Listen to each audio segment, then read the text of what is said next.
When Ryan's when it's time to begin, it's on the Rewind to Raw with John Pollock and Wai Ting. The 18 that makes sense of these things we see in the ring every week on TV. It's Rewind to Raw for Monday night. Download it Tuesday morning from the Post Wrestling site. It's Rewind to Raw for Monday night on USA Now on the John and Wai Take the Mic. Welcome to the May 10th edition of Rewind to Raw. 5/10/21. Hello, Wai. Any significance to the date? None. Okay. Well, it's nice to be here. May 10th, yes. Mm-hmm. How are you? Doing fine. Yeah, nothing that unusual today to report. Well, that's good to hear. Happy belated Mother's Day to all the mothers out there. Yes, to all the mothers listening out there. And if you're not a mother, you can wish your mother or anyone else's mother a happy belated Mother's Day. Mm-hmm. Or maybe an early Happy Father's Day. Very early. Not that early. I mean, you got just over a month lead up time. Never a bad time to say, hey, you're a wonderful parent. Never. No, never. So, Wai, is this going to be a video or a photo? This edition of Rewind to Raw. I believe it will be a video, but if you ask my dad to shoot it, it could be either. It'd be a gamble. I feel this has been a repeat offense by your dad. I believe you have shared stories of the past of the photo video discrepancy. I think it's probably a regular habit of any person older than 60 who's ever tried to use a cell phone. So yeah, what John's referring to is I just posted yesterday a video of my dad trying to take a photo, and this was probably the 5th or 6th attempt. I get home and I realize, okay, these are all videos and not photos. I promise my dad would never have gotten as far as your dad if I had given him my phone and asked him to take a picture or a video. Well, I had set it up for him, but the thing is, my dad was he, I guess, kind of fancies himself as some sort of great amateur photographer. He was sit in this light, get in this light, get here, get in this angle, get this in the background. He does all this work, and then I go home and realize, oh, these are all videos. Oh, it wasn't even an instant realization. No. Oh, that's wonderful. That's fantastic. When we first got the internet, this would have been the late 90s. My dad set up an email for himself, and when it came to composing an email, he thought he could just talk to the screen, and it would somehow deliver this email to him, so he'd be talking to the screen. I remember this story, and I don't know if at the time I said it, I probably did, but he is definitely far advanced from the time that he's about 10 years ahead. He was more than that. I mean, in 1999, before Siri was even a thing, he was very much on top of the future of AI. A futurist, Mr. Pollock. Definitely. So does he know how to type now? Can he do voice to text now? When he does email me or anyone of our immediate family, he CCs everyone in the family. So it's even if it's just he just copies everyone and then he'll use the subject line. That's the starting point, is the subject line. And then it just continues in the body of the message. So you got to follow along. He's using all available real estate in this email. I mean, why not? I suppose, you got to let everybody know. Do you have a family group chat? No. Oh, you don't? Okay. I thought a lot of people had those. Yeah. Yeah, we chat as a group, but not. We do not have a group chat. No. Oh, right. Okay. There's no Pollock group chat out there. Nope. There is a Pollock Facebook group that I got recruited to years and years ago, where somebody started a Facebook group. This is when Facebook groups were more of a thing than they are now. This is 10 years ago, and they added me, and it's just someone found every person with the last name Pollock and put them into a Facebook group.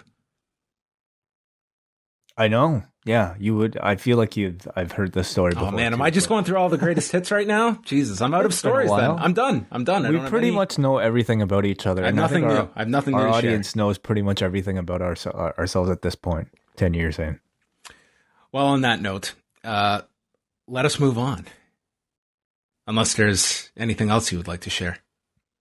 Nothing. You say that as if like I would have something to share. What would I have possibly? I'm not inferring anything. I was just more so leaving the door open if you wanted to sneak any other story in before we move on to the hard hitting stuff. I really can't think of anything. If there is, maybe I'll interrupt the show. I'll let you know. Well, wait, what is going on this weekend on the Post Wrestling Cafe? What is on the menu?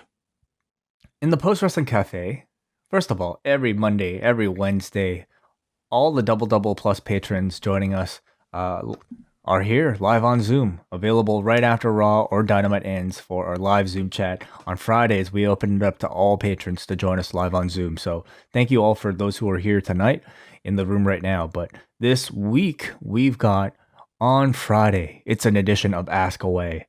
It's been a while since we've done one of these. So get your questions in. The cutoff for throwing questions into the mailbag is Tuesday. I'll say at about noon. Okay, noon Eastern time. So get your questions in there. We'll be answering a ton of questions about anything and everything Friday morning on Ask Away. Friday evening, it's me and the return of Kate from Montreal talking about the final SmackDown before WrestleMania Backlash. Ooh, it's the final SmackDown. Oh, very good. Exciting stuff. I bet you, as are most of the weeks when it's a UFC and I'm not on SmackDown, I feel Kate is probably going to have the superior show to review of the two. Compared to UFC, you mean? No, compared to Raw. There's a good chance of that. Yeah. Not to show off my hand tonight. Maybe it was a classic tonight. Maybe 3 hours of brilliance. You will have to wait for the review. That is all coming up. Some highlights this weekend. Of course, I mentioned the UFC 262 post show. Phil and I will be live right after the UFC card. And then Double Plus patrons will get Wai and I live Sunday night, an extra night of the week after WrestleMania Backlash. Mm-hmm. It's the reaction of the Backlash to WrestleMania. The Backlash to Backlash. Yeah. Cannot wait. So all of that can be found postwrestling.com. We've got the schedule up. We've also got a few interviews this week, one of which will be with Sean Waltman that we should have up on Tuesday early evening. So look out for that, where we will be chatting with Sean Waltman about his podcast, Pro Wrestling for Life, and we'll be talking about the career of one Sean Waltman, X-Pac, Six, the 1-2-3 Kid, the Lightning Kid. Many a name. All of those. But on Tuesday, he's just Sean Waltman. Yeah, I was on an old message board once, and I was like one of the only X-Pac defenders in the group. So it kind of became like gimmick on the message board. And yeah, please don't mention that in the interview. But yeah, I've always been a Waltman fan. And again, anytime we go back to one of these Rwanda ways, his stuff always holds up. It does. I think he was someone that was certainly maligned at a period where he had gone further with the X-Pac character. But I think when you go back and assess, and certainly to the younger generation now, I think that he is someone that it holds up extremely well. And I think that certainly is, you look at this current crop of guys, I think that, Sean Waltman is someone that is held in pretty high esteem. Well, I know this is not going to be a very long interview. I don't know. I don't think you're allotted that much time, but will you bring up the X Factor, specifically the theme song? Are we allowed to play the X Factor theme song? That would be your question. Oh, okay. Well, maybe we can call Mr. Cracker himself and try to clear those rights. Okay. We might have to work that in. I mean, the guy has got, how many times has Sean Waltman been inducted now to the WWE Hall of Fame? He's gone in with the NWO, Twice. Gone in with DX. Yeah. I think there's a third entry that could be the ultimate culmination. I mean, with Matt Bloom, Pete Polacco, and Sean Waltman. We need, if there's a I feel like they'll probably want what's his name, Matt Bloom in there. He works for them. They probably want Matt, like Albert, inducted. And he hasn't even gone in once yet. I mean, he's got Prince Albert. He's got Tensai. Yeah. They'll probably have him in there, and I think his best chance might be the X Factor. We can only hope. So that is coming up later this week. Check that out. And Thursday. Oh, I won't say it. We'll maybe another interview coming this week. Ooh, surprise. Check all of that. No, it'll be an interesting one. I believe it will happen. So actually, I'm very confident it will happen. But leave them wanting a little more. We promoted enough. Let's move on to some news items, and we're going to start off with the success of Throwback SmackDown. Mr. Ting, we looked at what happened on, or at least the promotion going into this, and, it seemed like an interesting gimmick, but nonetheless not like a gigantic Raw reunion style of promotion, but this definitely yielded results. They did 2,282,000 viewers and a 0.65 in the 18 to 49 demo. So they were up 13% week to week in viewers and a 32.7% jump in the key demo. They were the number one show on television Friday night in the 18 to 49 and 18 to 34 demos, and ahead of their April average. It wasn't just a week to week increase. So this was a concept that I think you have to be, number one, very happy for, in the sense that we know that these nostalgia shows typically work for the company, but this was one where the investment was some graphics, some wardrobe, and Teddy Long. I believe if they had a bit more maybe warning, a bit more time to plan, I think, and maybe the addition of crowds, I think the WWE would have put as much effort into this throwdown episode as they would have, the Raw throwbacks. But I think it's definitely maybe a sign that any sort of, to me, branded show, anything out of the norm from your typical edition of SmackDown, to me, would garner a whole lot more interest. And if there's any good sign coming out of this, it's that I really hope that they continue to do more of this. We see AEW, we see NXT do it all the time. Brand your special TV special something, just to have, give us something to look forward to. What about Fast Forward SmackDown, where you do a show that's based in 2050? The futuristic SmackDown, where everybody's typing with speech. Yeah. Randy Orton's still in trunks. Yeah. Okay. What else would you do? Everything would largely look the same if 20 years from now, I bet. They also did a very good number in Canada. They were up 17.5% in viewers. They did 250,500 viewers on Sportsnet 360, and that was going against a Blue Jays game. So this was in both the U.S. and Canada. This was a SmackDown that certainly it clicked with the audience, and more so than the week prior, where you had the significantly larger match and stipulation with Reigns and Bryan. But hey, people just wanted a throwback. I suppose so. Yeah. I mean, we'll see whether or not that number holds up. What do you think? They really haven't promoted anything for this Friday beyond like follow up with Reigns and the Usos stuff and kind of building it up. I could see it going down slightly. There's not a great variation of SmackDown numbers. I mean, we're talking about largely a range of maybe 200 to 250,000 viewers at most. It's a very small fluctuation that you see, but this was the higher end. This was their highest viewership since the end of January. So this was a show, and I have to look at the theme as the large factor beyond anything else that was attached to the show. It's not like people knew Jimmy Uso was coming back, nor do I know if that would necessarily be a factor for people. All right, let's continue. And we had the announcement that AEW is going back on the road in July. They're going to be doing 3 Dynamite tapings in July, taking place in Miami on July the 7th. Then on the 14th, they're going to Cedar Park, Texas, and then July 21st to Garland, Texas. They're also going to be announcing additional live events for later in the summer.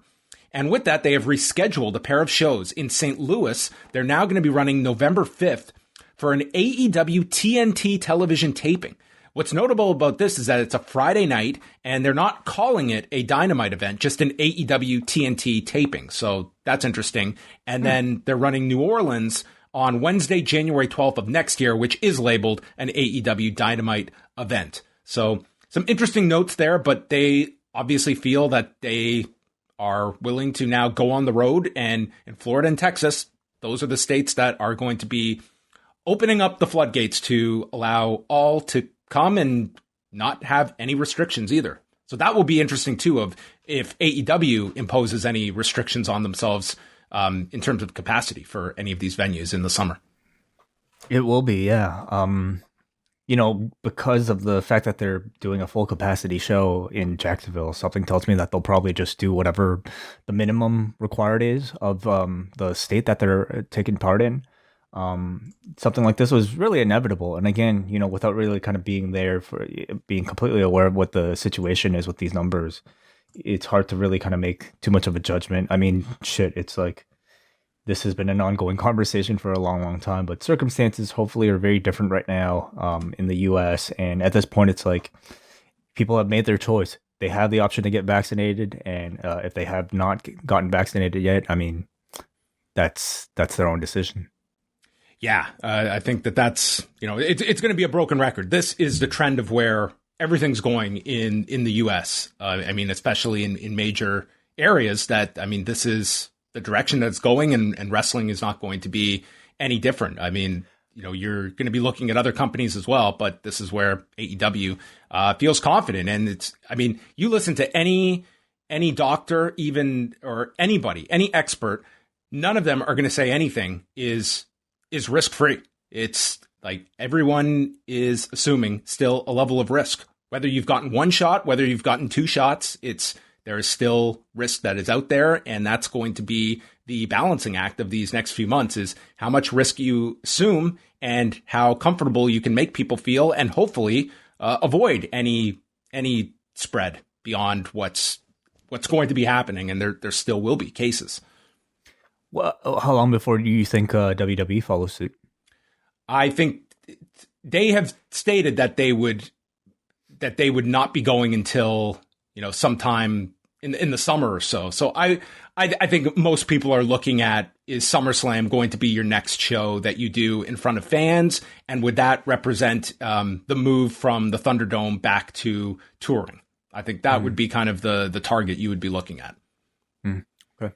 And where things are. I mean, hopefully we don't see any, one step forward, two steps back with any of this. I'm hoping that this is a good thing, that people are able to go out to do these things, and we see the cases go down, and it's going to be, very much contingent on the vaccination rate, that it's going well in the US, but it's still a far cry from, the majority of Americans that are vaccinated at this point.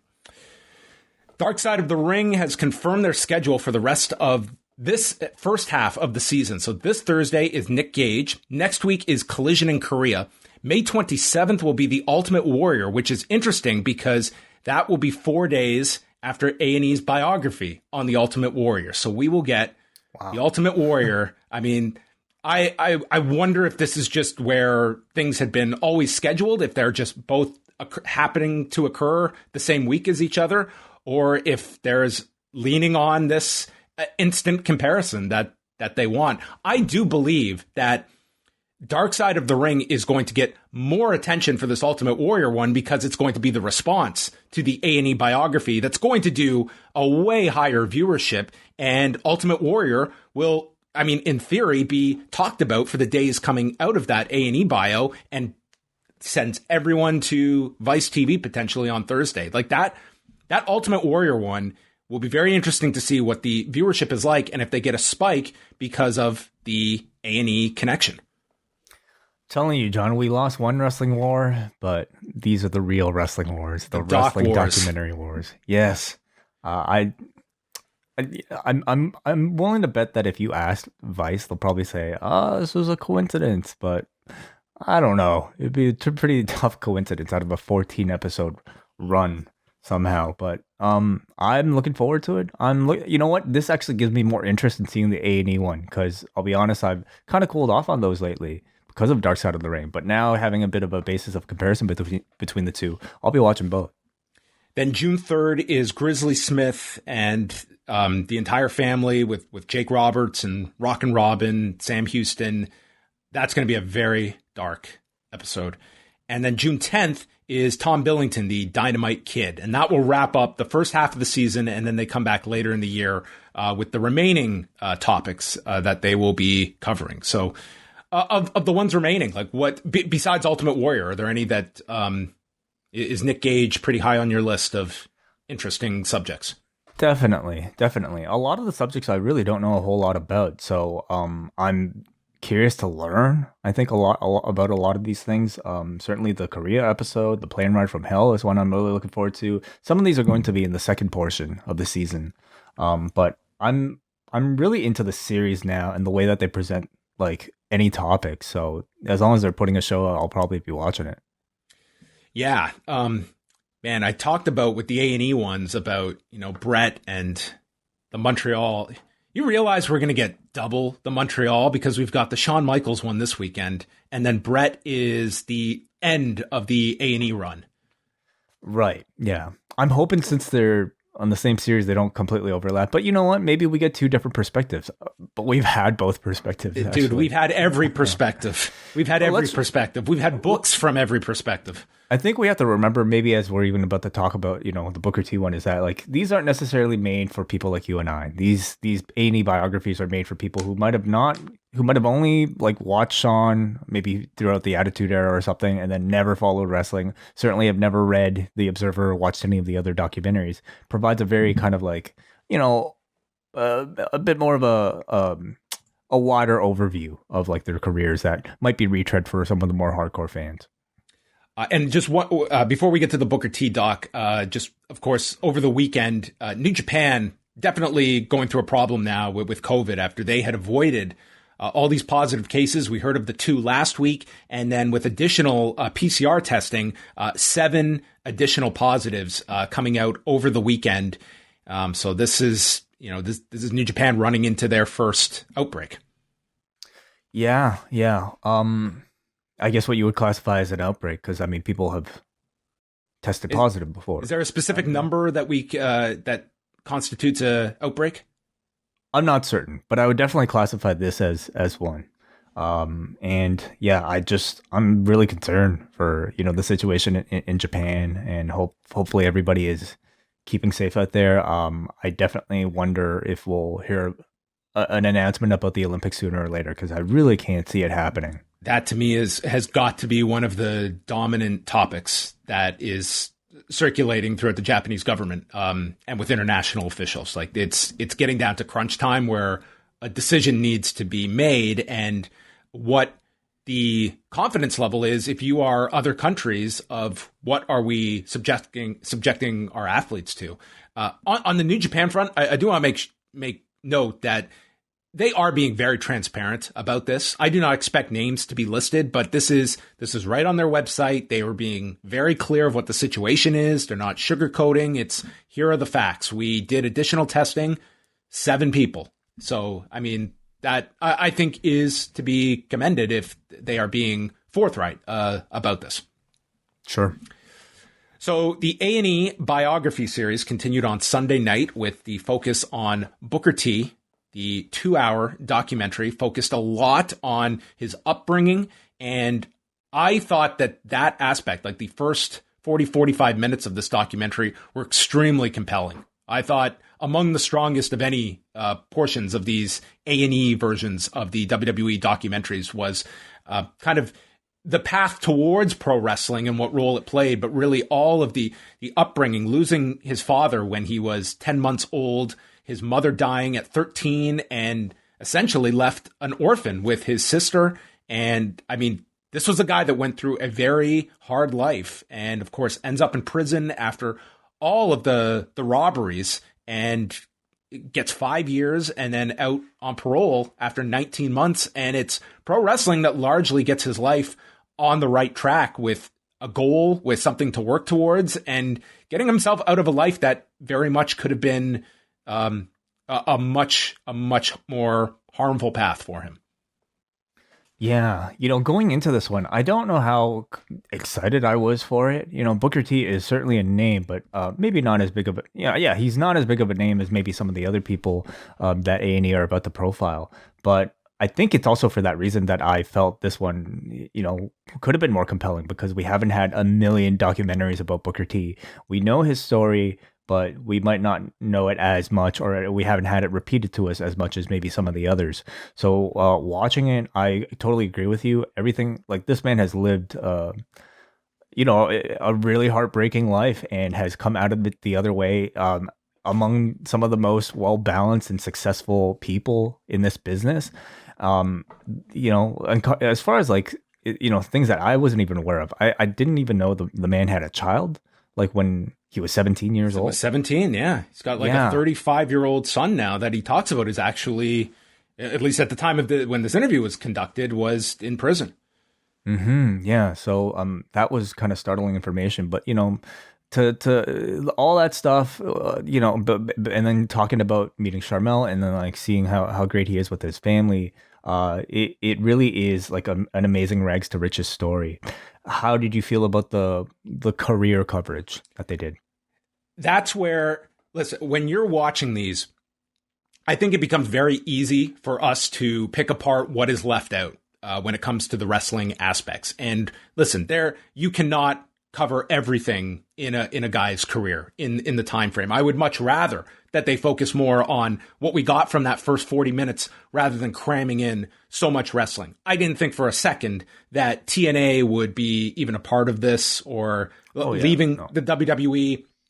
I didn't expect them to touch on the Signature Pharmacy issue, which for those that are not familiar, Sports Illustrated was the ones who did this investigation in 2007, and it named a lot of WWE performers that were clients of this online Signature Pharmacy that led to suspensions.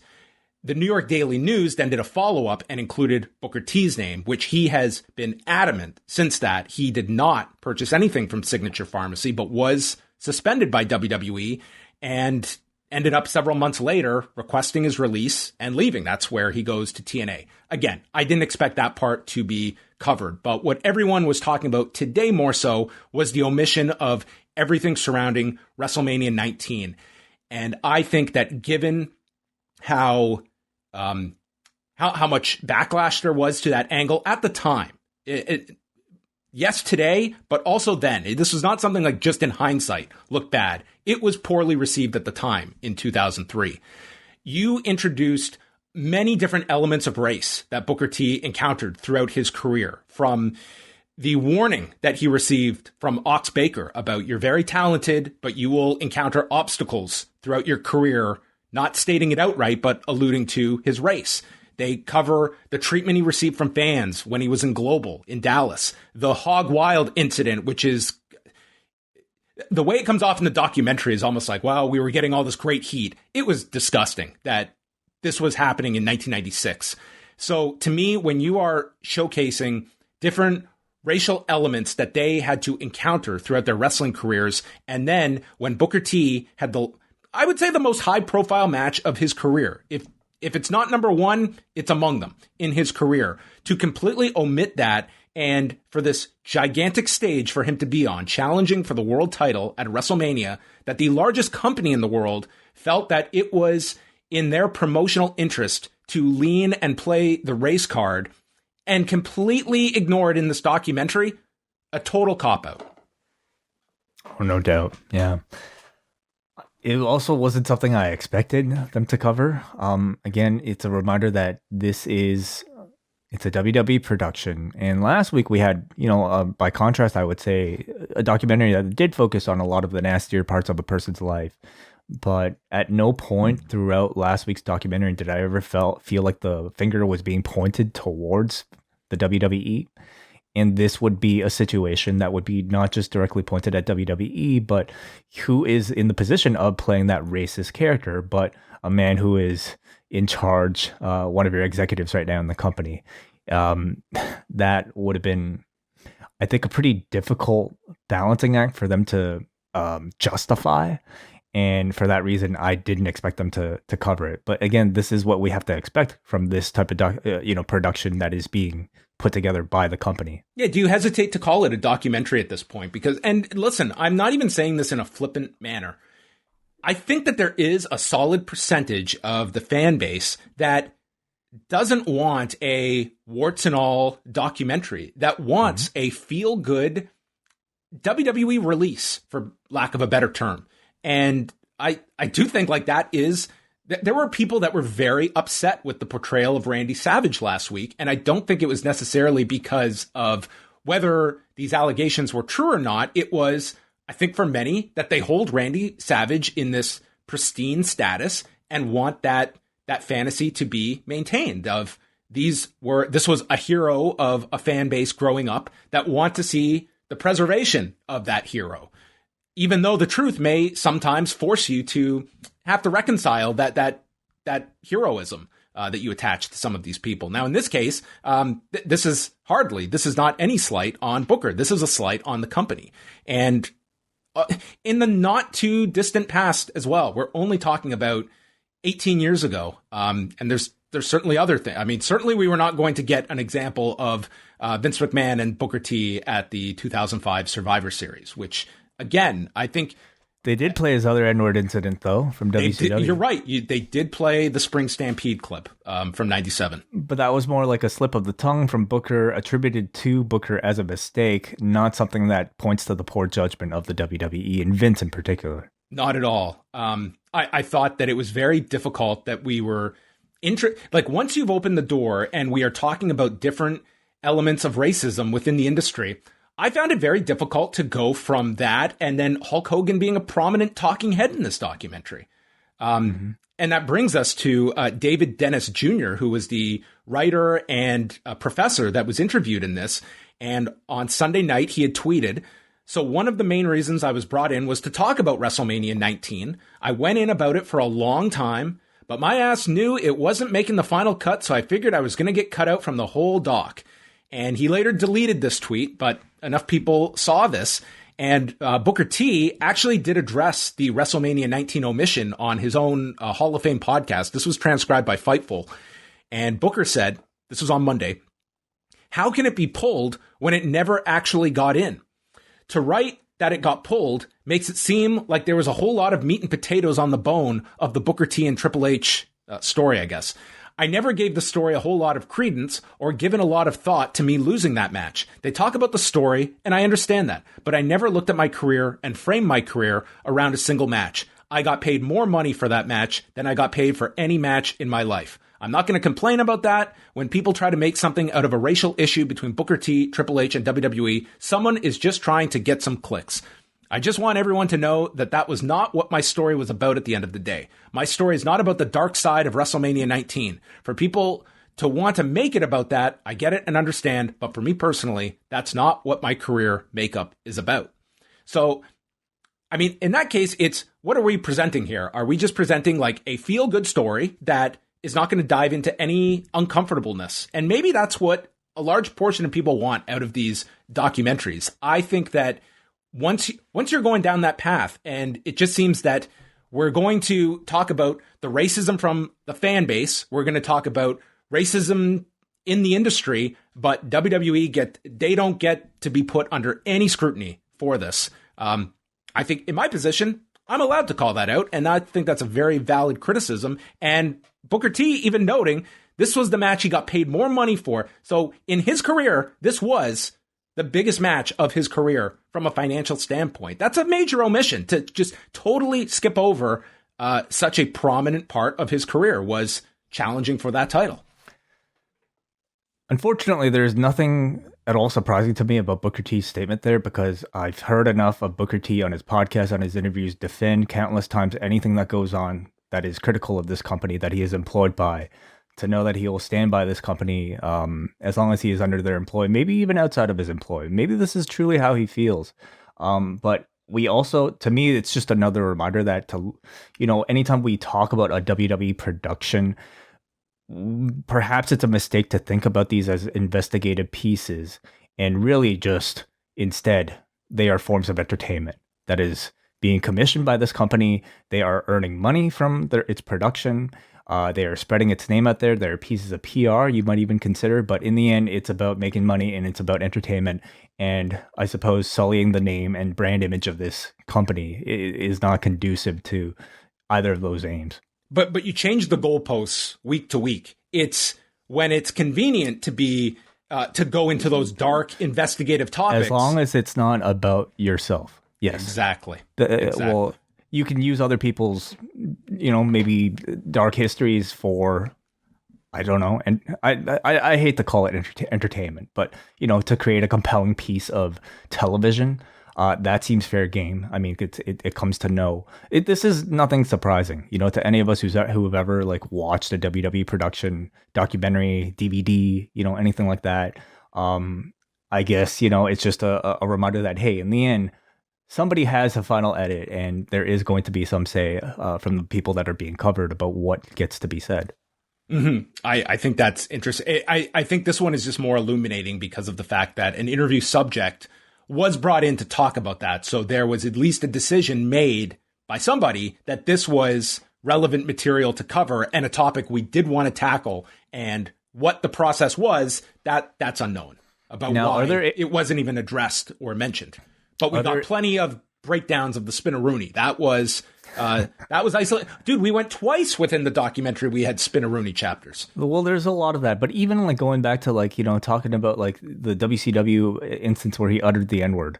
I mean, if we're talking about what's relevant to a man's career, how relevant was that to the Booker T story? So what kind of argument is that?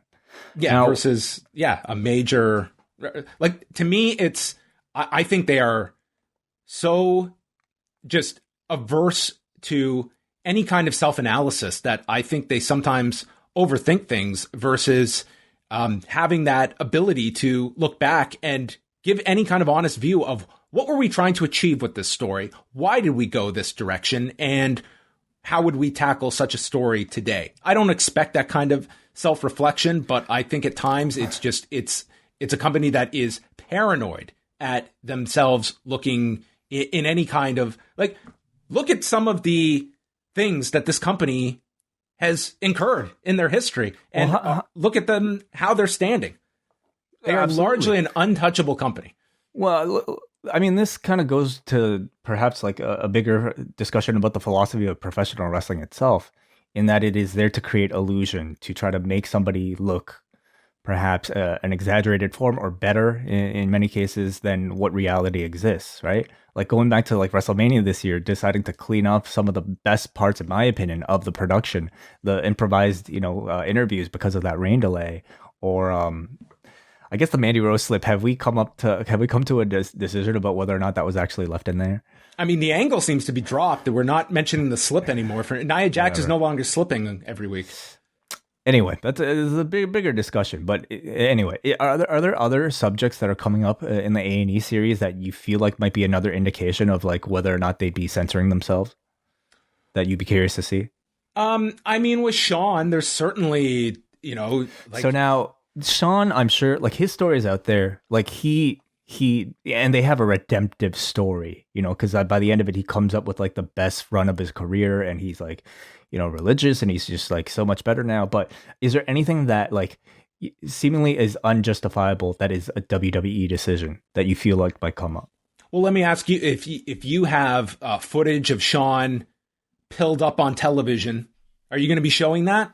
Are you going to like there's some like that guy was a wreck at times, especially in the later 90s before he took his break. Under their watch, very much so. I'll be curious to, like, certainly they're going to go down that path. Will it just be the illusions of demons that he was fighting, or are we going to get into specifics about how bad things were getting for him? How deep you go into about when he was supposed to do that WrestleMania in 2001 and showed up in no condition to perform. But again, that would be something that's on Sean, like right. What is a bad WWE decision that might come up? Well, I guess at times, like, what was this guy capable of being on the road and being, a weekly character that you were relying upon when this guy was going through a lot of problems? I think they are going to dive into a lot of that. I think you have to over 2 hours. And to your point, again, the redemptive stories. They are pretty willing to go into how far someone falls when there's the light at the end of the tunnel. And, you cover a Booker T's early life with the knowledge that this was a guy who, really, it should be applauded of what he was able to do with his life. William Regal would be another example of that as well, that they have these stories of people that hit some very low lows, but were able to get their lives together.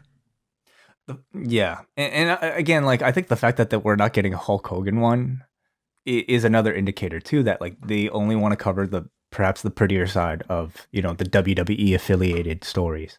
Yeah.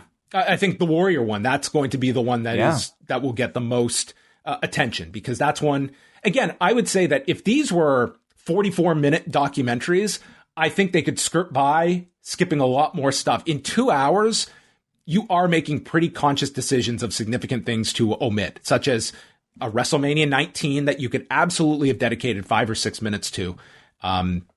And for an Ultimate Warrior, if that is a hero piece for 2 hours, that doesn't go into a lot of the more unsavory things that he stated and put out there while he was alive, I mean, that's going to be a very conscious decision. And with Hulk Hogan, I mean, yes, when you look at this lineup of names, his, you would imagine, would be right in there. And I mean, they may feel like we can't do 2 hours and avoid this topic, and it's not something we want to tackle. Would you recommend this A&E documentary? I still would, because the first 40 minutes I thought were as compelling as any of these A&E documentaries. I thought it was really strong stuff. I enjoyed the musical choices that they used, really giving you a sense of the time period and where he was coming up.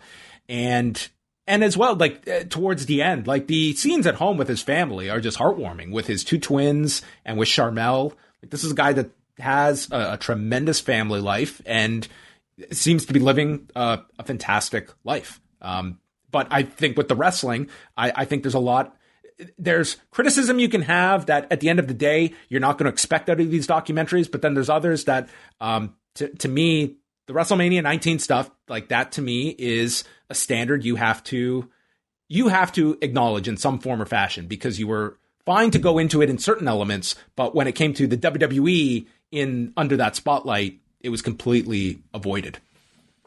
I'd probably recommend the first hour. And, if you have any sort of like, if you really want to relive the career of Booker T, like the second portion really just kind of goes by, this happened and then this happened and then this happened. And by the way, the Spinner Rooney was really popular. And then, he became King Booker, and the end. So you might enjoy that. You might not. I'll tell you, it really did kind of illuminate how much personality this guy had when he, specifically after the invasion. Like when he really kind of found himself with the Goldust thing, then, compared to his entire run in WCW or even during the invasion before, it just, to me, like, it really stood out to me how funny he was, especially as King Booker, of course. The part where they try and recap what was trying to be achieved at the Bash at the Beach event in 2000. Yeah. I'm watching this and thinking, if you are not a fan of this industry, if you do not follow wrestling, you have to have the lowest opinion, because it sounded absolutely ludicrous and just so stupid. Or you might have thought it was the coolest thing ever. I doubt it. Oh, they broke the script. It was so lame. They said this. They called it the script on a wrestling show. Which, I mean, the story, like, what was to happen was this idea that we would come up with a scenario where you'd have 2 people with claims to the championship in Hogan and Booker coming out of that night.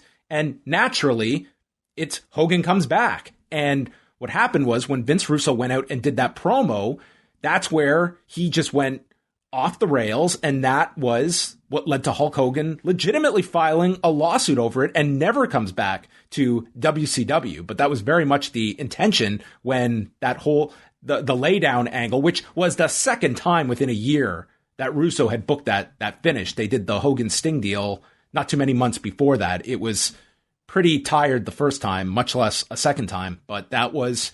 How many laydown angles has Hogan been in? Well, the 2. He did the 2 with... What about the finger poke? Okay, yeah, if you want to count that would be 3.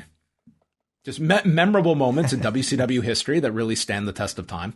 But that was that. Do you believe, because another aspect of the whole Booker Triple H deal is that Booker T winning in the end doesn't necessarily justify the use of playing the race card, but at the very least, it's the heel getting his comeuppance and Booker T gets the big win and the title. Instead, he loses clean in the middle at Safeco Field.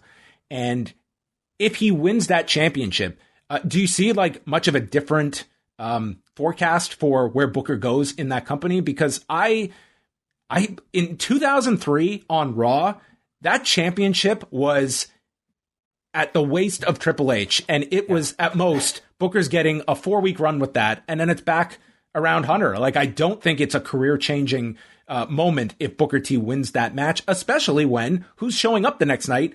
It's your new babyface project in Bill Goldberg, who would have, Bill Goldberg, they couldn't get right. So I didn't sense that Booker T was going to be the babyface to break through and become the superstar had he won that night. I think it would have made the angle a bit more palatable to people, but at the same time, I don't think it's a game changer, pardon the pun, for Booker T.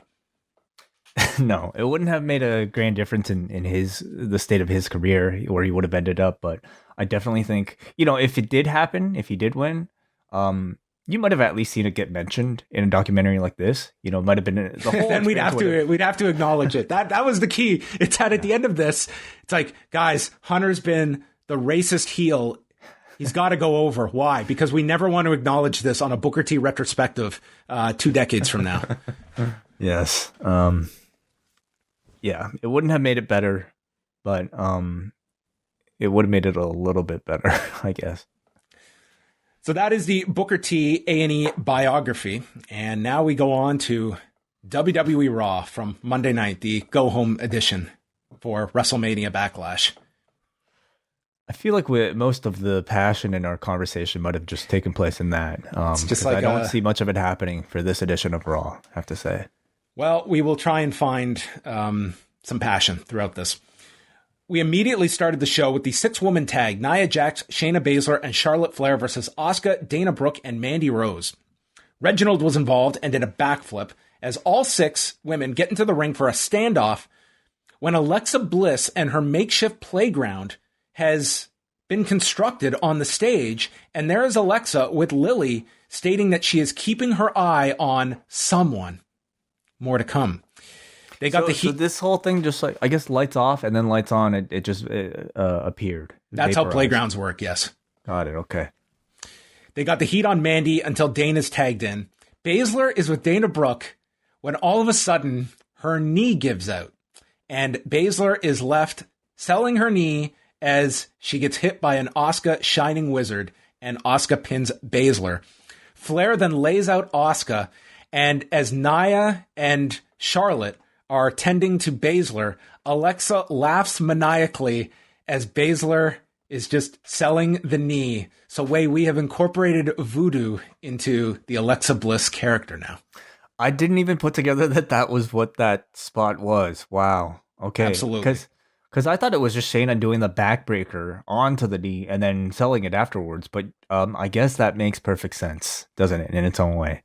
That Alexa, or Lily more specifically, who now has her own laugh. She's got her own laugh attached to it as well. She has caused... So Shayna Baszler drew the short straw. Looks like Shayna is going to be the one that gets to feud with Alexa and Lily. Or maybe she was just her target tonight. She might do this to everybody.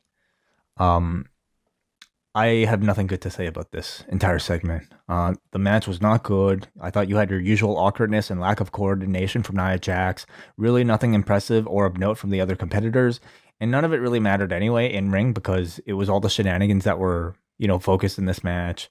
I did like how they did the backstage segment though, where Charlotte did confront Nia about the attack on her shoulder last year that took her out for months and why they're teaming together. It's a different Alexa. It's a different world now in the WWE. Well, it's good to see Nia and Charlotte Flair on the same page now. The New Day met with Riddle. Riddle has registered RK Bro as an official tag team. So they were unofficial. I guess those wins don't count from the prior few weeks. I'll have to check the rankings. He suggests that they throw some bromados and compared Randy Orton to Squidward on SpongeBob SquarePants when he was hit by the tomatoes. Is this not a reference you were like fishing for last week? I made this exact reference, so hello, WWE. Maybe I should make some... Squidward.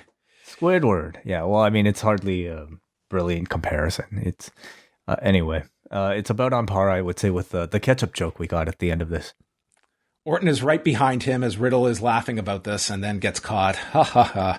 And Orton says, you know what I find funny? Ending careers, killing legends, kicking people in the head, and setting things on fire. So Randy Orton is now inheriting the voice of Kane now that he's retired. This is such a line that Kane would have had, like the deadpan monster playing off the goofball. Yeah, Kane was this exact guy, like in DX or, I don't know, against Team Hell No, or what else am I thinking of? Any of the Kane, odd couple pairings. And yeah, Arsonists. Arsonists just don't like to laugh. So we have dual Kanes now. Dual Kanes? What do you mean? Cocaine. Cocaine, okay. That can be their name when they come back. And then Riddle says, Randy, we'll catch up later. Get it? Catch up. That's pretty clever. Pretty good. Clever, yep. You know, they do all this, and again, I just have to say, like, we've had segments like this with Riddle with the New Day that are completely insufferable. And so again, I have to commend like the addition of Randy Orton into this stew that just ultimately just makes it palatable, because I just can't wait for Randy to tear this dude's head off. Well, it's they're making you wait for it. MVP meets up with Braun Strowman. Lashley he says that Lashley thinks you're the strongest guy he's ever faced, and he proposes that if Drew were to get injured tonight, then it would just be one-on-one on Sunday. And Braun tells MVP, I really don't like you. So that's our drama for the night. Will Braun end up attacking Drew McIntyre to affect this match on Sunday? Damian Priest and Miz has been added to Sunday's pay-per-view, and Priest is with Adam Pearce. Miz and Morrison come in, and this all leads to a proposal by Damian Priest where he's going to face John Morrison in a rematch tonight, and the winner can choose the stipulation for Sunday. Miz is on the fence about this when Morrison accepts. So we're continuing to tease tension between Morrison and Miz. I sense that, and I also sense that Morrison is doing a lot more babyface-friendly antics, you know, in segments like this. Certainly when he was wrestling his match against Priest, like the man was very spectacular, but I thought he was really funny here. In fact, he definitely came across to me like perhaps the most likable guy in this sketch, and I even say that above Damian Priest. Jinder Mahal's back, and he has brought his muscle.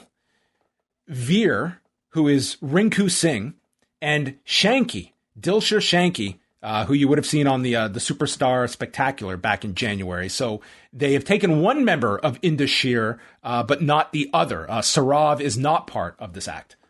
The guy who spoiled the Keith Lee title win. They've taken him out. That's right. That is right. I'm not saying that's the reason, but he is also the guy who posted that. Yes. So Rinku Singh, he's the one that the $1 Million Arm was based off of, the baseball movie. And yeah, so this is like the new 3-man group that we've got. With Shanky sort of portrayed as like the giant behind the team. Yes. Big, tall one. So that takes us to Jinder Mahal and Jeff Hardy. This was on Main Event last week, which maybe it was a dry run for the Raw match. And this was Jeff Hardy in a very uneventful role, but maybe that is where his role is these days. That is his role. Like, to me, he's almost he is a reminder for a lot of the veterans out there past a certain age about the spot that you might find yourselves in when you sign with this company. Not everybody can get an Edge or Goldberg push. So, like a really simple match, Hardy was selling, then he hit a double axe handle, removed the shirt. We got screams.mp3 for the shirt coming off, and then leaps into a jumping knee, and Mahal hits the Coloss for the win in 3 minutes and 26 seconds. I felt we're right back to 2017. We really were, and I can definitely tell you that I have not missed these long, slow, headlocky Jinder Mahal matches Wait, this was 3.5 minutes. Dude, it felt like a 30. And it looks like they're heating him back up. And yeah. I would suggest maybe for Drew, since it's like Drew's talked about it in interviews. They're such good friends, so that seems to be what I would guess. Sonya Deville met with Charlotte Flair in the back, and then Elias and Jackson Riker have another basket of tomatoes. AJ asks, "What are we doing here?" And AJ points out that he has shaved his beard. He now just has a goatee to be more aerodynamic. And then Omos, channeling Danny Hodge, only this wasn't an apple, but squeezed a tomato that he says, "This will be our opponents." Yes. Impressed? Not really. It's like you'd have to go wash your hands after this. Like, this is way more effort than it's worth. And is this all that scary? Like a tomato. He should have had an apple. An apple is way more impressive, much less like pliers or something. But a tomato. Or pineapple. Sure, pineapple. Yeah. Like Crush, I guess, used to do that. Yeah, that's right. He had the cans as well. What would be even more impressive? A bowling ball. He should do that. I'd give him both. He could use both hands for that. 8-man tag. AJ, Omos, Elias, and Riker against New Day and RK Bro, the official RK Bro. Omos just comes out in like his Mr. McAllister jacket from Home Alone 2 at the airport and then takes it off. The trench coat, you mean? Yeah. The beige jacket. Hello, Mr. McAllister jacket. Okay. That's what I'll always think of with that colored jacket. And then Kevin mistaking him for the other guy and ending up in New York. Omos comes in. His move is he takes the guy and he throws him into the corner. And he did this twice to Riddle in this match. He stares down Orton. That's the commercial break. We get the heat on Woods. Riddle's in. He hits a bro Derek on Elias, but Omos makes the save. And then Riddle gets thrown into the corner again. But this time, he gets onto the turnbuckle. Orton blind tags. And then Riddle leaps out of the corner. And Omos completely misses this guy. Riddle sells anyway. And for Omos, the world stood still. He's just standing there. He's trying to process what's going on. And then he finally goes after the New Day on the floor. Orton hits an RKO to Elias for the win in 12:08. But this was a bit of a mess at the end with Omos and Riddle. Unfortunately, it was another instance where he felt a little bit exposed. They've been very protective of Omos and have put him in very carefully crafted situations. This one didn't really work out all that well. And beyond that, just a pretty typical WWE TV match. New Day have this like goofy spot where they're doing like a ring around the Rosie onto AJ by splitting his legs and running around. It's kind of funny. Yeah, you like it? It was awesome. Yeah, I loved it. Then we move on. Then Orton RKO's the New Day afterwards. Yes, and Riddle asks, "How are we going to have friends when you keep doing stuff like this?" So that was it. And maybe a tag match between the New Day and RK Bro with Riddle torn. I suppose so, yeah. I mean, you got to keep the tweener edge onto Orton, I suppose. Riddle's reaction was much more like, "Oh, you. Always Randy. RKOing people." I mean, Randy's warned him about his character traits. I mean, he's lucky he didn't light anyone on fire. Sonya Deville was with Rhea Ripley and Asuka, and she was presented with an idea and liked it. It was an idea for Asuka and Ripley to resolve their issues by having a match. Ripley knows that this was Charlotte's idea. Asuka brings up, "I've already wrestled once tonight, but I'll do it again because I'm ready for Rhea." A brilliant choice on her part. So we've got a match, another WrestleMania rematch tonight. Wade, did this feel special by now? No, not at all. And it was really, no, there's nothing surprising, of course, but like until they got into the ring, I did not realize how sad it was, how little I cared about Rhea Ripley versus Asuka, which like a month ago felt like it was a relatively fresh matchup. And just seeing it put together like a segment before it happening, I just really didn't care. Lashley and MVP are interviewed, and MVP compares this rematch with Drew to a sequel with a foregone conclusion. Stay tuned for another hour and a half. And he is asked about the reports of a business proposition between MVP and Braun. Yes, these reports that just aired on television half an hour ago. MVP doesn't comment on business negotiations. Sheamus comes out. He brought up nailing Mansoor and Humberto Carrillo with brogue kicks. Then just took a shot at Adnan Burke, saying he's out of his depth on commentary. And calls Mansoor and Carrillo two great athletes, but are not on his level. And Humberto is going to be the meme of the week. I was surprised there was no Mansoor at all on this show, unless he was supposed to figure somehow into the finish that clearly got changed. So right, yeah, I guess that's a possibility. Yeah, that's a good point. And I would assume that he would probably step in. Like the fact that he was mentioned, I think we'll see him next week. So Sheamus and Humberto Carrillo, it was a non-title match, and so Sheamus is controlling this for most of the way. He lifts Carrillo on the turnbuckle, and Carrillo turns this into a Hurricane Rana, and then the big spot is Carrillo going for a sunset bomb to the floor, and he launches over, and Sheamus just comes right down on Carrillo, looked to be right on his knee, and it looked awful. They're both selling. Carrillo looks to be in great pain, and Sheamus looks dazed from this as well, and the referee just waves it off. They call it like a double count out after 9 minutes.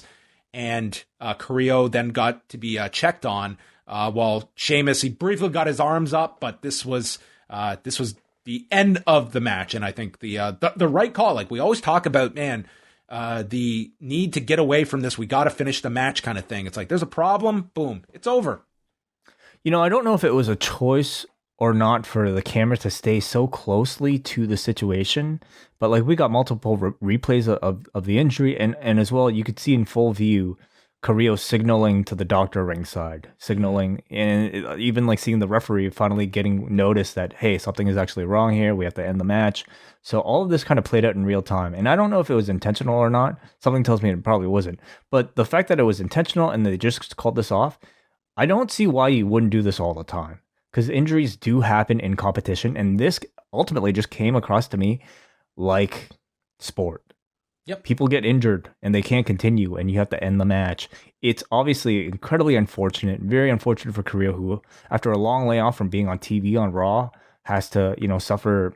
Hopefully, nothing too serious, but it did not look good.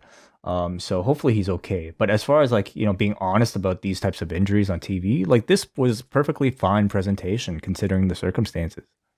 Yeah, I was given the impression that he seemed to be doing okay in the back. I mean, you're always kind of hesitant, like with, any kind of this, like hopefully like Tuesday, you get a better assessment of how he feels. But it's, I at least heard from one person that it sounded like he was kind of like shaken up, but hopefully he's not going to miss any time because this did look rough. And I would say just a larger issue is just Sheamus is a really big guy to be taking a sunset bomb. And second was, even if he had launched himself more, you're right there with the announce desk. So I wouldn't have even been doing it at this particular side of the ring. It just seemed to be, to me, way more risk than reward when you're talking someone the size of Sheamus to kind of leap off and take this. And this is not a spot we typically see Sheamus taking, or, guys of his size, especially with that desk so close to it. It's hard for me to comment on that particular aspect. I mean, could have gone perfectly. Tonight it didn't. Yeah. So anyway, hopefully Carrillo is okay. The Lucha House Party, there was a feature here with subtitles for Grand Metalik, where they are always ready for a fight and they're always lucha lit. Always. Okay. For one thing, we say it all the time, but yeah, we're really happy that subtitles are here. Okay. But to me, that alone does not make this a good video. I thought this video was so fucking lame. It was just two dudes in front of a black curtain talking about being lucha lit. Very little style or creativity attached to this. It reeks of either a very rushed job or just somebody with really outdated production, I don't know, technique, creativity. They put so much more effort into these Eva Marie vignettes than something like this, which is just kind of thrown out there. So I cannot suggest this segment. Yeah, we got a replay of last week's Eva Marie spot, and then they played another one later in the show where she was doing a photo shoot and saying, "Some people call me a supermodel. I like to think of myself as a super role model. Life isn't picture perfect, but anything is possible." So it seems like we're getting the insincere, motivational Eva Marie that is above everybody else and is going to instruct them of how to be better people like her. See, the use of the word role model, I mean, that's a Bailey thing, isn't it? It's a Rhea Ripley, or sorry, it's a Britt Baker thing, but it's also a Bailey thing in the WWE, isn't it? Yeah. Not that I'm suggesting that they're tying, the characters together because they're on different brands and they both seem to be heels, but I wondered if that was considered or if it was just the wording choice. Yeah, I mean, the super role model, that's kind of like a catchy title to give her. Yeah, I guess so. Cedric Alexander and Shelton Benjamin. The Mega Powers exploded on May 10th, 2021 at the Thunderdome. Mm-hmm. Huge blow off here. So Alexander has the pay dirt scouted and he avoids it several times and he hits a dragon screw in the ropes to work over the knee of Benjamin. Benjamin gets out of a heel hook, countering to a sharpshooter, and Alexander gets to the rope. He goes back to the knee. He hits a suicide dive, goes for another, and Benjamin meets him with a step-up knee off the floor. He goes for another pay dirt that gets countered, and then it's Alexander with the neuralizer. He taunts Shelton, and boom, gets hit with a T-bone suplex, and Shelton wins in 4:25. Even though I don't for a second think like WWE themselves see this as any sort of significant program, I was invested in this because I knew that these two were probably looking at this as a very important match for their careers. They really don't have anything else going on. They're out of the Hurt business right now. All they really have is each other. And so I was looking towards this to be not an amazing blow away match, but I was definitely enjoying what I got to see. Unfortunately, it was only 4 minutes. And I can't really say I think I was expecting a bit more drama building up to the finish. To me, the T-bone is not a very effective kind of RKO explosive out of nowhere type of move. Nor is it really all that recognized as the Shelton Benjamin finisher. But something also tells me that this might be a best of 12 situation that we're going to get every week. Yeah, it was almost like a T-bone into a jackhammer almost in midair. Is he just anyway, right into variation on it. So Gulak confronts Angel Garza and asks him, "Do you have any respect for our profession?" I thought that would have been the behind the scenes question that was asked when they got the rose angle laid out to them.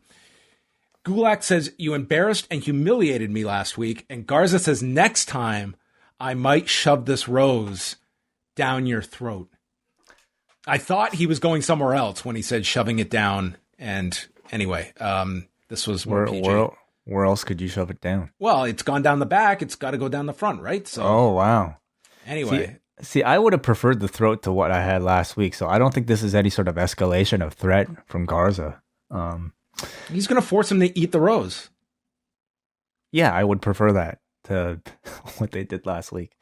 Listen, I found this to be very unrealistic, John, and I have to criticize it for that reason. Because if somebody shoved a rose up my ass on national TV and I was a WWE wrestler, I don't think my first instinct would be try to confront them in a conversation backstage. I think Gulak should have just attacked this dude and should have shoved something up his ass. I think they really should have went 50-50 with the sodomies this week. And Jesus. I thought it made Drew look very weak. Well, I mean, he was not one that was out for revenge. Obviously, I mean, the man has a tolerance for a heavy tolerance. I guess so. How's he gonna do his PowerPoints now? Can't sit down, probably. Standing desk. I'm sure that will be a question that eventually gets addressed. Rhea Ripley versus Asuka, non-title. Charlotte Flair came out and joined the commentary team and informed us that Corey Graves is her father's favorite commentator. I buy it. Sure. Do you? What are the options?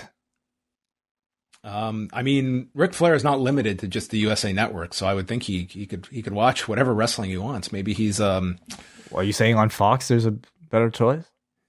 On TNT, on Access TV. Doesn't exist. Maybe he's a Matt Stryker fan. I don't think any of those exist as long as he's collecting a check. Maybe he bought the Triller pay. He was at the Triller pay-per-view. Forget buying it. He was at the Triller pay-per-view. What? Snoop Dogg, you think would be his favorite? Well, it wasn't Oscar De La Hoya. Yeah. So Ripley is taken over until Asuka hits her with a sliding knee, goes for the Asuka lock, and gets thrown to the floor. She stares with Charlotte, and then Ripley comes, headbutts her. The Riptide gets stopped with a code breaker, and then Ripley gets into Charlotte's face. It's like everyone's got to go up to the commentator and just stare into their soul. So she's hit with a hip attack off the desk. Asuka lands a missile drop kick, only gets a 2 count, and then Ripley catches her in the corner, head kick, Riptide, and Ripley pins Asuka in 12:38. I'm just counting down the days until Asuka gets her big title match on Sunday after this one. Why is she even in this match? Let's eliminate the weak link. Why is she in the match? She lost at Mania. I mean, this was supposed to be a rematch originally. That's why. Okay, she's proven she can't beat Rhea Ripley. So why are we even bothering with her on Sunday as a component to this match? Yeah. Well, the contract's signed. Yeah, unfortunately. They didn't do a contract signing with these three yet. Verbal contract. I don't know, dude. Okay. Listen, considering all the pieces, I think it's a pretty cold feud. You know, the only I think it's a pretty cold pay-per-view way. I think it's just about for, like Reigns and Cesaro, which I don't think is like a home run by any stretch. I mean, that will be a match people have interest in quality-wise, but this show is pretty ice cold on Sunday. Mm-hmm. But as far as effort I can look at, I mean, it's only Charlotte and Sonya that has received any sort of real TV time to develop a story. We have nothing at all for Rhea Ripley nor Asuka. They really just kind of feel like bodies in the background of this Charlotte Sonya thing. And that's kind of unfortunate. Kevin Patrick interviewed Drew. He's happy he laid out both Braun and Bobby with Claymores last week. He's going to beat Lashley tonight, unlike WrestleMania, and then become champion on Sunday. John Morrison and Damian Priest, stipulations at stake. Morrison got onto his back and took him out and then drilled Priest with a knee to the face.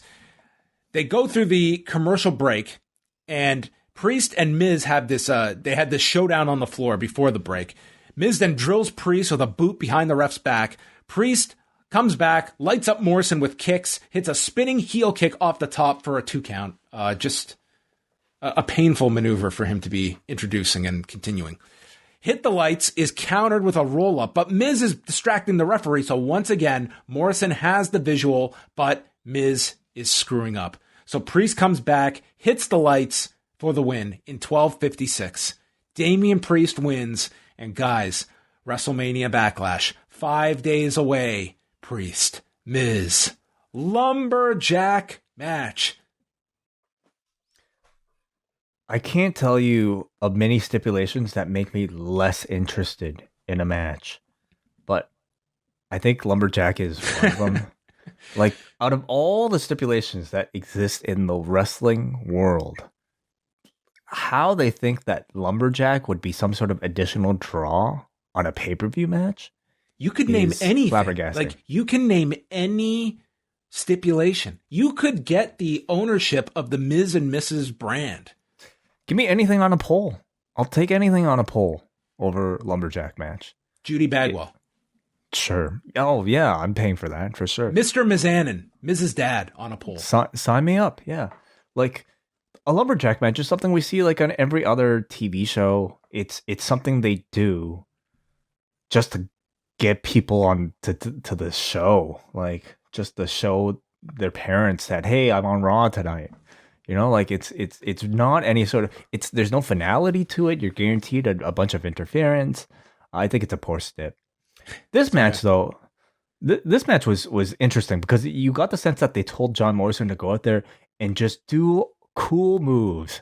All that parkour shit that you've been working on in your backyard, just pull it out here. Not all of it, I'll say, felt ready for TV. Like, a lot of it looked really messy. But I definitely get the sense they're like trying to make him a bit more fan friendly. Certainly, I think they're going that direction.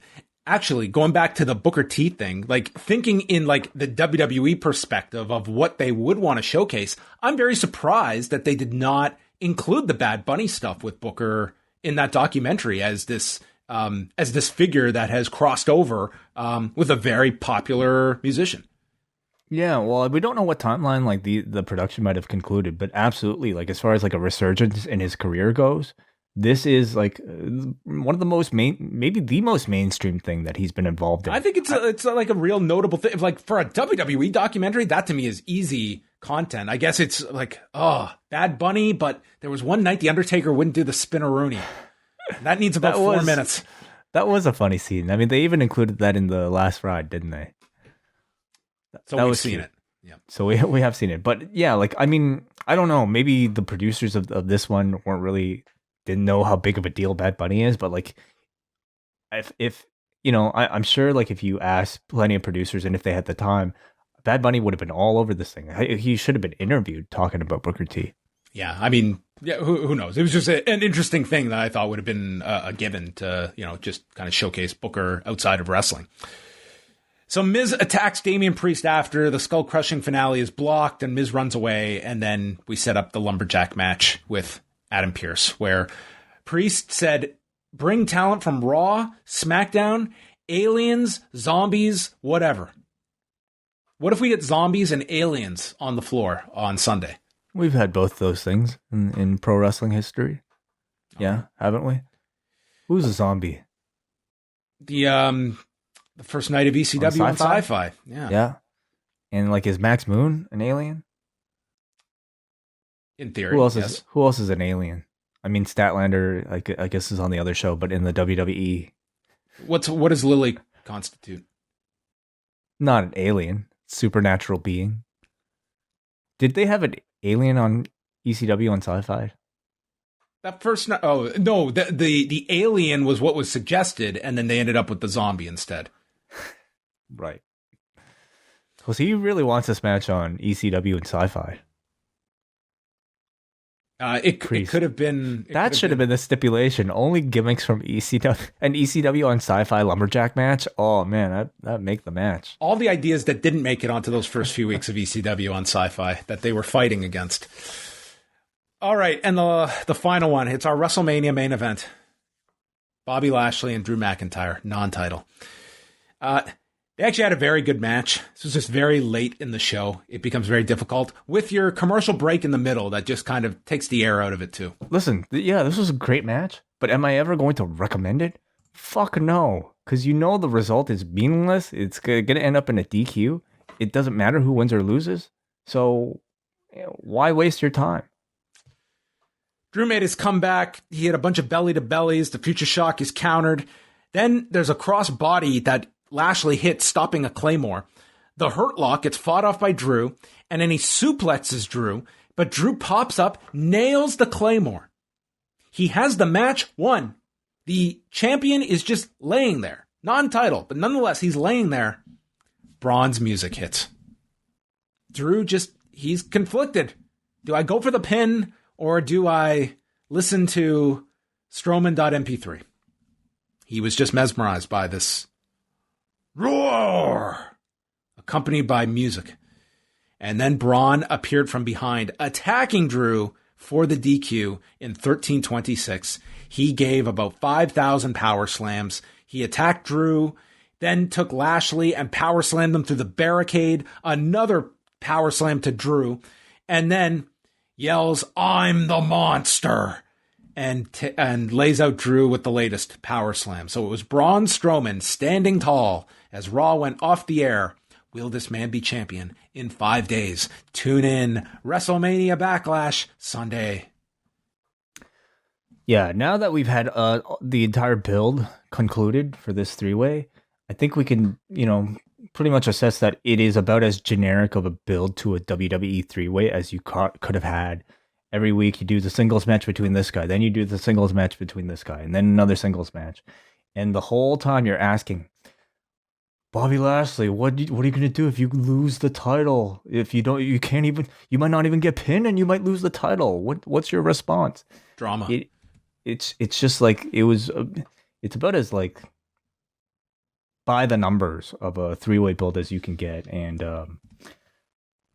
we contrast this to like Daniel Bryan and Edge and Roman Reigns, which was another three-way, but I felt like in those ones you had tremendous promos from each guy, and you had enough character motivation from each guy to make it compelling. It was interesting to actually see what the result of that one was going to be, because you couldn't predict who it was going to be. Now this one, it could be Drew, it could be Lashley, but does either really change that much? Change anything? Like, does it? Anyway, your argument is that this is not as compelling as the three-way with Reigns, Bryan, and Edge, and I am going to agree with you. Yeah, well, I think it could have been. There's plenty of story to be told. All I'm asking is like some difference here. Like, what does a win for Bobby Lashley mean? What does a win for Drew McIntyre mean in this situation? I'm not even going to consider Braun Strowman because I don't think there's a chance. But like, what would be achieved, by Bobby Lashley winning? What would be achieved by Drew McIntyre winning the thing back, besides just adding another number to his title reign? I'm not expecting them to just completely flip the tone of this show, but this is like, I would even say like SmackDown does such a better job than this, and Raw, it's almost completely, there's none of this, and that is any of these characters with an actual grounded connection to reality story. What am I rooting for Drew McIntyre for on Sunday? Other than just the base summary, I'm trying to win the title because I had it before. That's about what we have. Why does Braun Strowman want to win? Why does Bobby Lashley want to hold on to this? Why am I rooting for Riddle? Many of these answers are very obvious. Like, of course Bobby Lashley would want to win. Of course MVP would want to hold on to the belt for his thriving, quote unquote, hurt business, right? But these things I think really deserve to be vocalized. And often, like, if it's in a great, like, Grand Slam go home promo, man, we know these guys are capable of it. We saw it on the WrestleMania, like, pre-show, during that rain delay. Like, this should have been the show where they just, like, did that. Didn't we talk about, like, I hate to throw in, like, the comparisons to AEW again, but the parlay. What was that? It was just, like, promos talking about what I'm going to do to you, why I want to win. And at no point, they spoke a lot. Drew talked on this, MVP talked on this, Braun talked on this, but we really had, like, nothing on the level that made me feel excited about the match. Like, imagine, and there was a lot of criticism about the finish of Lashley Drew and just beating Drew like that. Well, imagine if we embraced this and Drew, I was the champion for the better part of a year where I had no fans, and I had that opportunity and I failed in front of all of our fans, and it's destroying me. It shattered me to lose at WrestleMania after 1 year ago. I had my biggest achievement and I had no one to celebrate with other than looking into a camera at these people who I finally got to see in person, and I failed because of this man. And for the first time, I'm doubting if I can beat him. Boom. That's excellent, John. And I actually think we're going to get that on Raw Talk. Because the dude's going to be writing it himself, and he'll actually get to speak for himself. And it's just a shame that 3 hours of TV time wouldn't have gotten you something close to, that type of... Every one of these programs on Sunday, you can inject something, and it doesn't require hours of thought. It's what is something that is going to grab the viewer to just grab their attention of, wow, that's really interesting. They are wrestling for something. The Bianca Belair, the Chronicle, the 365 they aired on her. It was just like, by the end of it, it was like all about these struggles she's gone through. And then the final minute was about why winning the Royal Rumble would be very important to her. And suddenly she had all the momentum in the world after being largely forgotten about since her call up, where she had struggled to find any kind of identity on the main programs.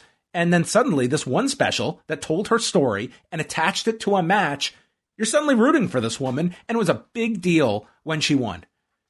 They And all wasted these people have these interesting stories and these different ways you can go. And I'm not expecting this top to bottom, but a few key people. For your main events, absolutely. And especially when you just lined out, like, they already created the story for Drew's redemption at WrestleMania with the result. And instead, we just had, like, segment after segment of, are you concerned that you might get pinned and lose you might not get pinned and lose the championship in a three-way? Like, that's just the same. The answer should be no, because me, the fan, if Drew loses on Sunday, okay, he's going to have a million more opportunities at this. He is not. What does a loss mean? Really? He lost last month at WrestleMania, and he's fighting again for it. So, no, I don't really care if you lose this match. You haven't told me why it's so awful, because I watched this, and I don't see many consequences if you lose matches. Asuka lost tonight. She's wrestling for the title on Sunday. What's so wrong with a loss? Totally. And speaking of consequences, I really thought, like, that's what was going to happen with the Priest Miz stipulation. Like, why else would you demand a stipulation unless it was for some sort of finality attached to the match, right? Like, I thought we were going to get, like, I don't know, like, cage match, something just to, like, end the feud. Instead, a lumberjack match pretty much guarantees that this is a chapter that you could probably skip, because it's going to be a feud that'll be continuing. That was Raw. It was something. And that was Rewind to Raw. So thank you to everybody. Hey, feedback. Tuning in. Oh, geez. I was all ready to wrap up. You're right. We have feedback. So tonight, on a scale of 1 to 10, this show registered a 3.44. Yeah, man. Like, and I really don't want people to feel like we're just dogging WWE here, because SmackDown has been good. SmackDown has been consistent. It's been good. Raw has been shit. It's been consistently shit for many, many weeks. It's the only show I can say I don't enjoy most weeks. It's not the case for any other wrestling show. Yeah. All right, let's go to Peter Forsberg, and I'll start off, John. He says, another complete joke of a show, although I will admit I fast-forwarded through most of it. Rhea is so boring to me. She seems like a complete afterthought as a champ. I hated the Alexa Bliss segment as well. Why on earth wouldn't Drew just pin Lashley when he heard Braun's music? He still had plenty of... Yeah. Well, it's like an oncoming car. It's like, you can't think straight when you see, like, oh, man. Music, pyro, like... lights. He says it makes the top babyface seem like a dummy. Good thing it's a meaningless match like all of this show. It was so obvious the whole time Braun was going to interfere. Great build for the feud. Sorry for the negativity. I really want to enjoy weekly wrestling like I do on Wednesdays. I'm so glad you watch the show. Okay. John, who do you have this weekend, Chandler or the Bronx? Well, Thursday, I'm going to do a preview show, so maybe I'll go over some picks on Thursday. So I'll go through the card. Alexander from Portland writes, tonight's show moved fast, but there isn't much else I liked. Asuka got the pin in the tag match, but felt like a complete afterthought after being blindsided by Charlotte. Rhea and Asuka can't have a normal one-on-one match because both are too easily distracted by Charlotte on commentary. Drew McIntyre might have had his match won, but was distracted by Braun Strowman's theme. Reginald provided a distraction. Miz ran interference. Is it too much to ask for a good, decisive wrestling match in a 3-hour show? Jeff Hardy feels so underutilized. Here's hoping he gets a chance to shine at Money in the Bank. My silver lining is Shelton Benjamin getting his first singles win on Raw since August 2020. 4 out of 10. Which show do you feel Raw did a better job building up? WrestleMania or WrestleMania Backlash? WrestleMania. I'll certainly say WrestleMania by a significant portion. Yes. Kate says, the words of Stanley from The Office seem appropriate right now. The things you say, your actions, your methods, and style. Everything you do, I would do it the opposite way. And the more I've gotten to know you, the less I've come to respect you. Sorry, that wasn't a very good Stanley. Can't really do a Stanley. I'm not saying I would book a weekly 3-hour show, but if I had to, I know I'd do almost everything differently. Priest has lost a lot of his momentum. The singles title feel like a mess because of the repetitiveness and screwy endings. None of the characters are very well developed, and you need at least a couple of strong characters to get people invested. The most shocking thing to me is that this isn't even the worst that Raw has been in the last few weeks. Priest Morrison was good, the 8-man tag was pretty fun, and Drew and Lashley were doing fine until the interference and disqualification. The fault is rarely with the actual wrestling, and you would think that would make for a good wrestling show. I really hope Humberto Carrillo isn't too badly hurt. All right, and Jay from Colorado is our last one here. I don't watch the WWE much anymore. Occasionally I'll catch some stuff from SmackDown, but almost never Raw. Tonight I had the show on in the background while I did housework. It somehow made the housework worse. I listen to your recaps every week, so I'm caught up on the product. I really want Raw to be better. I want it to be a must-see show every week. I want to care about the competitors and the stories. I haven't in a long time, and I still see no reason to come back. So thank you both for sacrificing your time to recap Raw so the rest of us don't suffer. Hope Humberto is okay. There you go. Housework won out over Raw tonight with Jay in Colorado. We're not trying to do a service, everybody. Like, this is just, I mean, we're committed to doing this, like, but we want the show to be good like everybody else. Yeah, anyway. Nobody likes being negative. Like, I certainly don't like it. You know, I'm ready for, like, the storm of backlash from, like, WWE defenders saying, oh, you guys don't like anything. Of course, why would I subject myself to that? But I'm here to tell the truth about what I watch, and it's just not a good show. I'm sorry. All right. Well, that's fine.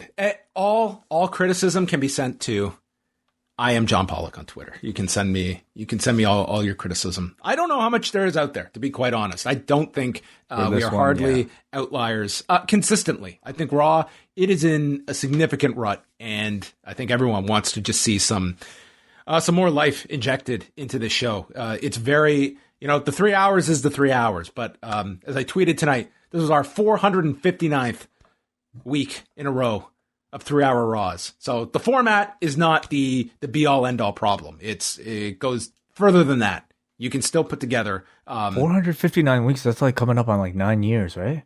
Yes. Holy shit! Are you kidding me? A In decade of 3-hour Raws. Oh yeah, we'll be at 9 years in mid-July. What is going on? Wow. Did you think it would last this long when they moved to 3? Oh man, no, I didn't. I really didn't. Especially like once you saw the quality. Yeah. You know what the ultimate waving of the magic wand moment would be for Nick Khan is in the next rights deals to get your increase on Raw and negotiate it at 2 hours. That's not happening. Listen, I don't think Nick Khan cares about the quality of the show. It's not that, but it is. No, but what he does care about is the performance. And routinely, if you were to take the 8 to 10 p.m. hours of Raw, it significantly performs better if you eliminate the weak hour. And second was, when Fox was like rumored to be like in the mix talking about Raw, you have to remember, if you get some other networks negotiating, some of them, if it were network, for instance, like a Fox, for instance, they can't accommodate 3 hours because they have affiliates with news. And there would be others that might have existing programming that they would not be able to accommodate 3 hours. USA can, and USA obviously wants the 3 hours. I am sure WWE, they love what comes with the third hour. I don't think they have any desire to be producing 3 hours every Monday night if they could have such an advantageous deal. The only situation would be what you lined out, where I could see them doing that, is if they struck a deal with a network for just as much money, but they specifically demand only 2. Because if it's a cable network like a USA, I mean, they love that third hour still performs well. The third hour is still right at the top with hours 1 and 2 every week. So you're right. And like a cable network, like they're even at that number. That's a good number by today's standards. I would almost suggest that you might be more likely to see SmackDown, perhaps if the Fox thing doesn't continue, move to a network and that getting its own third hour, than Raw shortening 2 hours, because right now it's all about quantity over quality. I mean, it has been for a long time. Well, on that note, we will sign off. That's a scary thought as Way leaves us with the prospect of 3-hour SmackDowns, which that is not a crazy premonition either. 3-hour NXT. I mean, AEW is probably going to be in the same game. I mean, I don't know if they'll do a 3-hour Dynamite, but they're certainly going to be adding a whole lot more if they can. That's right. So coming up this week, folks, Sean Waltman on Tuesday. Up next, will be up Tuesday night. They're live on their Twitch channel at twitch.tv/upnextpodcast, 10:15 Eastern on Tuesday night. And then the podcast available on the Up Next feed immediately after. And then Wai and I, we are back live for our double Ice Cap and Espresso patrons Wednesday night, 10:15 Eastern, after AEW Dynamite, Moxley versus Nagata. And John Pollock will be talking to Sean Waltman tomorrow, so watch for that on your podcast feeds as well as youtube.com/postwrestling. And that is it. Good night.